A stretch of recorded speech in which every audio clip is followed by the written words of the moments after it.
Eto na! Nagisa na tayo ng bawang sibuyas luya. Ayan, pagkatapos, may stand ngayon ng cellphone ko. Ilagay na natin ang kamatis. Dahil nahihirapan ako pag walang stand. Pag tinatamad kasi ako, hindi ko na nilalagay ng stand. Pero nahihirapan naman ako, diba? Kaya, nilagyan ko na ng stand. Ayan.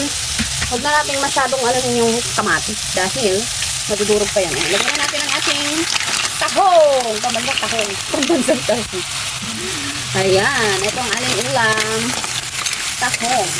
Sarap. Diba? Naku. Sarap naman ito ng ulam natin.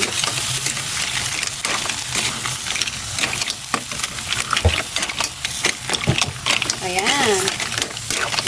Yummy. Wait lang, kukuha ko ng sabaw. Ayan, lagyan natin ng konting sabaw. Kunti lang. Kasi may ilalagay pa tayo dyan.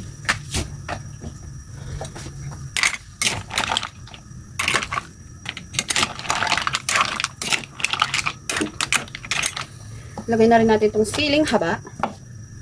Tapos, lagyan natin ng asin. Kunti lang kasi alam nyo naman, ang seafood, hindi pwedeng maraming asin dahil naglalabas pa yan ang asin.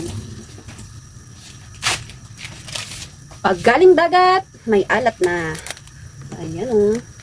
Seasoning. Kunti lang. Tapos, ito. Tanan! Ito ang pampasarap. Soda.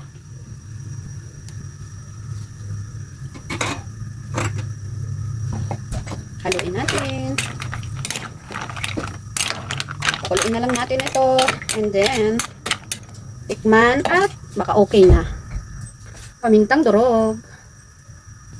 Ito na. Kumukulo na po ang ating tahong. Diba? Na nilagyan ng soda. Lemon soda. Ayan. Pakuluin pa ng konti. Ayan, tikman na natin. Wow, manamis-namis ang sabaw. Sarap. Luto na po ang ating tahong.